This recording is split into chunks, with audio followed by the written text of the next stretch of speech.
Magandang umaga po. At for today's video, real talk sa buhay. Kung anong komento. Idol, mga ka-followers, mga ka-lods, sa tungtong buhay, ang pinaka-power dito sa buong mundo, pera. Anuhin natin yung pera pag wala na tayo? Wala tayong makukuhang kahit singkong kusing pag nawala tayo sa buong mundo. Kaya kung mayroon tayong panahon, magbigay tayong kunting tulong para pag nawala tayo, mayroon nakapagsabi, si Pulano, kahit nakapag ano lang yun, kahit ganun lang yun, nakatulong sa kapwa mahihirap. Mayroon silang ipaalala. Nakapag ano sila, ay kahit ganun lang yun si Pulano, nakapagtulong yun. Pag tayong mawawala ka idol, mga kalods, wala tayong pisong madadala. Kapirasong damit, isang piraso, isang pantalon. Buti pa kung may sapatos, walang kasapatos-sapatos. Swerte na kapag nakasapatos ka. Pag ikaw ang nawala. Damit lang, isang pantalon, ganun lang ang madadala natin sa ilalim ng lupa. Kaya hindi natin ipagdamot, dapat tayo sa ibabaw ng mundo. Kung mayroon tayong kakunting halaga bilang kapwa, kusa sa kalooban nyo, kung sobra-sobra naman, magbigay kayo ng kunting tulong. Kung sinong taong tutulungan nyo. At sakay na lang kayo magtutulong kung wala na, hindi na makakain. Yung tinatawag may kalagan yan, mga ka-idol, anuhin pa yung damo, wala nang kalabaw. Anuhin pang kalabaw, wala namang damo. Real talk yan mga ka-idol. Kaya kung mayroon tayong kusang loob, sobra-sobra naman sa atin, magpuntid tayong kunting bagay, magpahalaga tayo sa kapwa-tao natin. Kasi hindi naman natin nadadala yan eh. Kayamanan, kahirapan, hindi nadadala yan. Pag umalis tayo sa ibabaw ng mundo.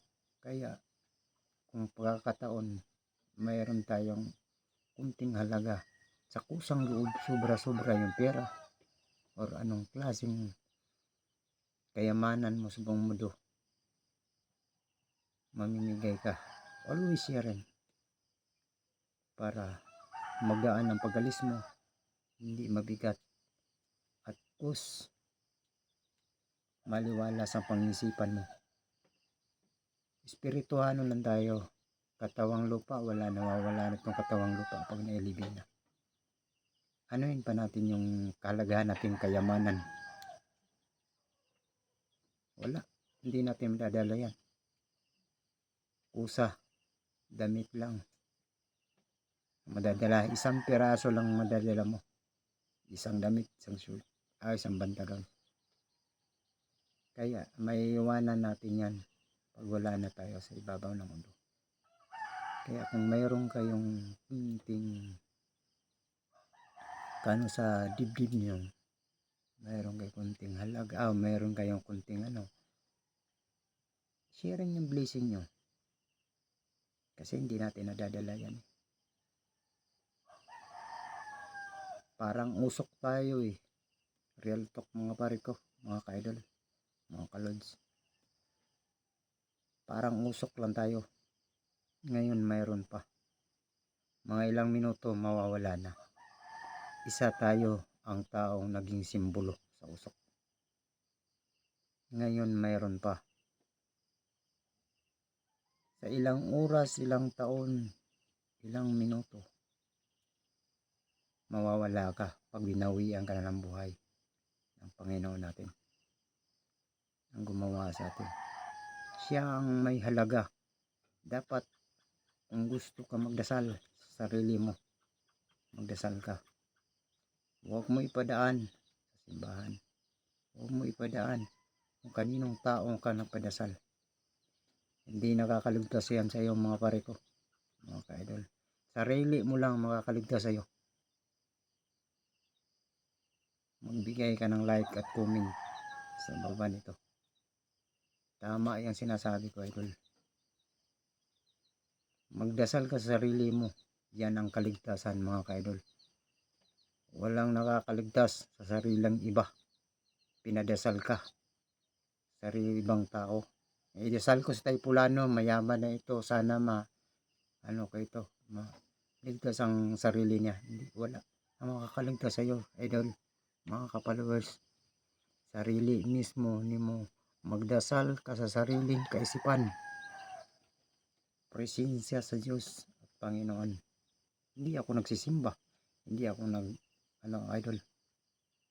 Nung kabataan ko, nagsisimba ako. Ngayong may edad na ako, nabuksan ang kaisipan ko. Nagsisimba naman ako.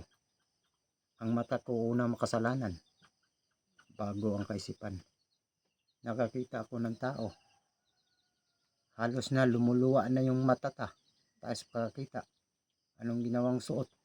Hanggang ikli halos makita na yung panty. Nagkasala ka rin. Kaya kung ang tamang magdasal ka mga kapare ko, mga ka-idol, pumunta ka sa loob ng kwarto. Ikaw mag-isa. Magdasal ka na hindi nakabuka ang bibig. Kaisipan ang gamitin. Ihangad mo sa kataasan. Ang Diyos namang makapangyarihan sa lahat na may gawa ng langit at lupa. Kung anumang nagawang kasalanan ko, patawarin niyo po ako. Isang tao lang ako. May damdamin, nasasaktan, at nakapagsala ang kaisipan ko. Patawarin mo ako kung anong nagawang kasalanan ko. Mga pare ko, mga ka-idol. Ganyan ang pagdasal. Presensya sa Diyos, ikaw mag-isa. Kailangan hindi ipinapakita sa taong sanlibutan o kaninong tao. Magdasal ka sa sarili mo. Yan ang kaligtasan mga ka-idol. Ikaw lang mag-isa. Hindi yung taong mismong kasama mong kaibigan mo ang nagdasal. Ililigtas ka nun. Hindi. Sarili mong mismong pagdasal. Ikaw mismo ang magdasal ka-idol. Yan ang kaligtasan sa tamang pagdasal. Pasensya na idol kung sinong natamaan ko nitong mga excuse me lang sa mga pastor. Kung sino mga pare ka man. Pasensya na kung anong nagawa ko sa video na ito. At sana maunawaan nyo ako. Pero yan ang tama mga ka-idol, na real talk yan. Presensya sa Panginoon, ikaw mag-isang magdasal. At idinasal mo sa langit. Sana yung kapwa ko tao hindi mapapahamak. At unang idadasal mo yung sarili mo bago ang ibang tao. Doon makapatawad sa iyo ang Panginoon. Pag pinasukan ka ng mas banal na Espiritu Santo, maninindig yung mga balahibo mo, nakakaatsi. Parang may pumapasok na nakaatsi ka, akala mo sinong gihisgutan, wala. Yun, mayroong papasok na banal na Espiritu Santo yan sa sarili mong pagdadasal. Hindi pwedeng ibuka ang bibig, kaisipan, isip lang, hangad sa taas. Doon malalaman ang pagdadasal ng tamang proseso. Hindi yung nakabuka ang bibig, hindi yung nakikita mo yung anong nakikita mo. Isang makasalanan pag nakakita ka ng masama. Una ang makasalanan yung mata. Sunod ang kaisipan mo. Kagawa ka ng krimen. Nagkasala ka rin. Pumunta ka sa kwarto mo. Ano makikita mo doon? 4 na sulok. Bungbong. Pikit mo yung mata mo. Gamitin mo yung kaisipan mo. Yun ang pagdadasal, idol. God bless you po. At magandang umaga po. Pasensya na kung mayroon akong napakan ng mga pastor o sinong klaseng mga ka-idol. Pare man o sorry po sa ganitong vlog ko. At maraming salamat at magandang umaga po. Huwag kalimutan mag-like, mag-share, mag-comment dito sa page ng LG Napilat at sa Oliver Dainay. At huwag kalimutan idol sa YouTube channel, paki-subscribe, paki-like, pakapindot ng notification bell, ringing bell, like, share at comment. At maganda na yun idol, nakakatulong sa sarili ko, makatulong rin sa ibang tao kung sinong mabibigyan ko ng biyaya. Kung mayroong ibibigay sa inyo, sino man, magbibigay na ako ng Gcash sa baba at iba-vlog nyo ay message nyo sa messenger na ikaw nagbigay ng halagang konti, tatanggapin ko yan, isisharing ko yan yung binigay mo at magawaan ko ng vlog para sa taong binibigyan ko rin. At magandang umaga po at maraming salamat po. Mabuhay po kayo. Bye bye po.